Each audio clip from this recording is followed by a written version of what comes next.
give yourself a bonus for failure. The end is always near.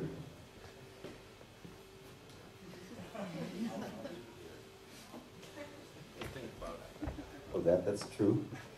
But let me first thank you for the kind introduction, and it's great to be with you, ladies and gentlemen. React briefly to the panel. I think the communication is okay. The three professionals on the couch that just spoke on behalf of their magazines, of course, are representing not just three professions or three titles in publishing, but they also represent three mindset, three way of thinking, not just about architecture, but about life in general. Let's face it, you have the people who describe the facts, who are very fond of being able to describe the facts. You also have people who like to reflect upon the facts. And then ultimately, you'll have these people who like to speculate about the facts. These three ways of dealing with reality are, of course, all necessary. We cannot do without any of them. We need them all three. They are complementary. And if the speculators are doing their work very well and speculate to such an extent that they really become visionary or they become clairvoyant, so to speak, then maybe at some point in the end, after many years, they turn out to be just describers of the future. So these three characters do belong to the same system of knowledge, and we cannot do without them. And they can fight, and they can quarrel, but in the end, we just witness them peacefully together on one couch. Let me talk about the topic of failure in general, because as I understood, this is also the last evening of the series. So there are a few reflections that I may come up with that deal with this kind of general ideas underlying the whole series. Failed architecture. I think the fact that two speakers, the two first speakers, did show Pruitt-Igoe demolishing the Pruitt-Igoe scheme in St. Louis on, what was it, 24th of September, 2 p.m., 2:10 p.m. In the year 1972 or something, as being revealed by Charles Jencks in his famous Language of Postmodern Architecture a couple of years after. This is, of course, the ultimate picture of failure, but also the ultimate picture of the ruin. And failed architecture and the ruin are almost like the same thing, like in a symbiotic relationship. And it's telling that you choose this picture of Pruitt-Igoe, all two of you, because, of course, this is what we know so well. It is a kind of, it gives a certain comfort that we have the same system of references, that we share the same images. The cliche of the ruin being failed architecture. And it's interesting to think about failed architecture as a concept in terms of the ruin, because by doing so, we start to understand that this cliche is very old. It's millennia old, and it's still alive and kicking, but it's still a cliche. So basing a program, basing a series of lectures, or basing an entire institutional program on the ruin is, of course, first of all, just paying respect to the cliche. So I'm very happy that at the end, you want to go beyond failure, beyond failed architecture. Because going beyond is, of course, what's all up to. We were talking about Volume, the magazine. On the spine of Volume, there is a motto, and it says, to beyond or not to be. And if we talk about beyond failed architecture, let's focus first on this beyondness. Because, especially since this week, going beyond, thinking about our freedom to go beyond is especially important. Thinking about the revelations about the prison program, the spying on everything you say, everything you leave behind as a digital trace, everything you check, everything you communicate, everything you want to know Everything you type on Google or any other search engine, it is part of a system. So going beyond is not anymore just a romantic notion of going beyond. It says something about going beyond a system that seems to become total. A system of communication, a system of language, a system of culture and values that becomes total. So if it's total, how to get beyond it? And if we still can go beyond it, apparently it's about heroism. Going beyond might become not just a kind of romantic inclination, but becomes an act of heroism. So that's the beyond part. Then let's say a few things about failure.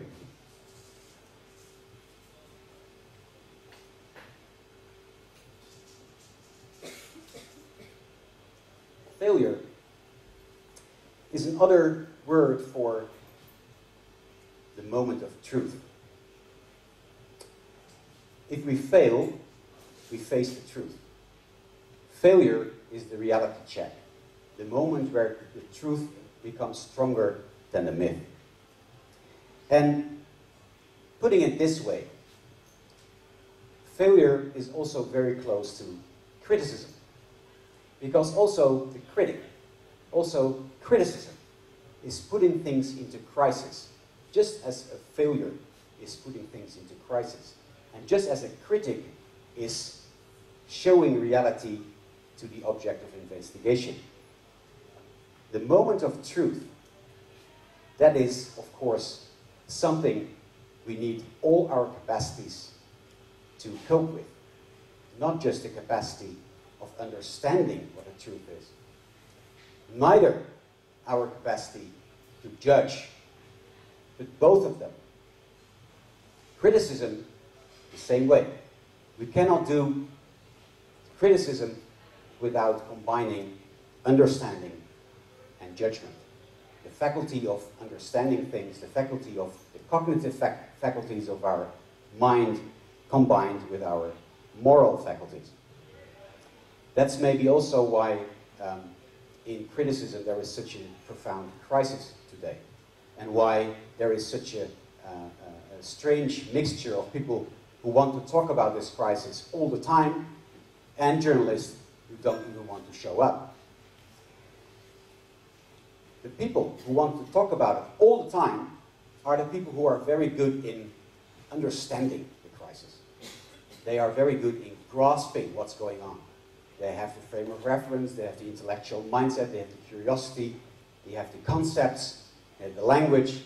They understand very well. But are they still able to judge? Because they understand too much. Maybe their understanding becomes even so heavy that the faculty of judgment becomes a bit blurred.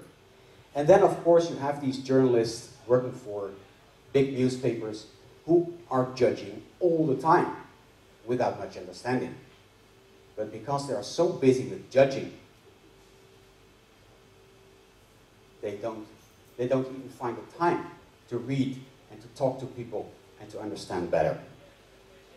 So either or, you need them both, and if it's just one of the two, the level of criticism, or even criticism in itself, can never be fully achieved. So for criticism, as for real failure, as for putting things to the test, as for facing reality and the reality check, we need understanding and we need judgment. But we also need something else. And this something else might be called perspective. This brings me back to architecture, the third category, beyond failed architecture. Architecture itself. Architecture, the age-old discipline of providing perspective. Either literally or figuratively, that's what architecture is doing all the time. Architecture is the discipline that helps us to find our way in life, that find ourselves a place that is grounding us, but also that is helping us to navigate and directs us. So architecture is providing perspective. And I would like to end this observation about failed architecture and going beyond it by asking the obvious question, is this beloved discipline still able to provide perspective? Not just one building, not just one city, but the discipline itself. The concept of architecture, is it still able to provide perspective? Is it able, when it's losing so much jobs? That's the first thing to consider. When, in a country like Holland, architecture is losing 50, 60, 70% of its market, you start to wonder, is this the discipline who's able to provide perspective? If it's losing so much work, so much jobs, but even worse than that, it's not just about losing work. It's also about the complete lack of anger about this losing work. You can say, well, if there's still 30% of work being left, and if this 30% is highly energized and completely charged and fully dedicated to the social debate and to the moral debate and to the aesthetical debate, why not? But if there is such an incredible lack of anger about this loss, what does that say about architecture? And then the second observation, not just about losing jobs, but also about losing respect. Architecture not just losing jobs as an economical phenomenon, it's also losing respect tremendously. If you compare the general discourse, the political discourse, let's say the cultural politics of architecture from the 70s and 80s to which is going on right now, the lack of respect is paramount. And this might be caused by a complete lack of program, an agenda. That's something we can ask of. You can not claim respect, you cannot rely on a kind of public acknowledgement if you cannot prove, if you're not fighting for your relevance as a discipline. And this loss of agenda is the third thing that we'd like to face. It's more than just losing respect. Losing an agenda as a discipline really brings you into trouble. This has to do with a suspended morality, I believe. I work now in China, and talking about a faith in architecture, a faith in urbanism, it's something I never experienced before. Or maybe a couple of decades ago, in the 80s, when I started with my critical work, there was some political support for architecture.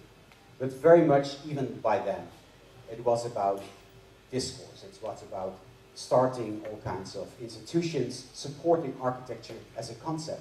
But it wasn't really about supporting architecture as a physical reality, as an intervention in urban life. In China, whatever you can say about the system itself, the faith in architecture and the faith in making cities is so enormous that architects are just asked to make society. And this schism between East and West is something that has been discussed theoretically, but what it means in terms of productivity, what it means in terms of GDP, what it means in terms of work, not losing jobs, but adding jobs, it's amazing. And we are hardly beginning to understand this difference and the long-term effects to it. So, this is what I want to say about failed architecture and going beyond it. It's very hard to go beyond such a situation. On the other hand, you could say it's even more than going beyond failure. It's disaster. It's beyond good and bad. How can architecture fight back in that situation? How can it fight back in such a state of denial?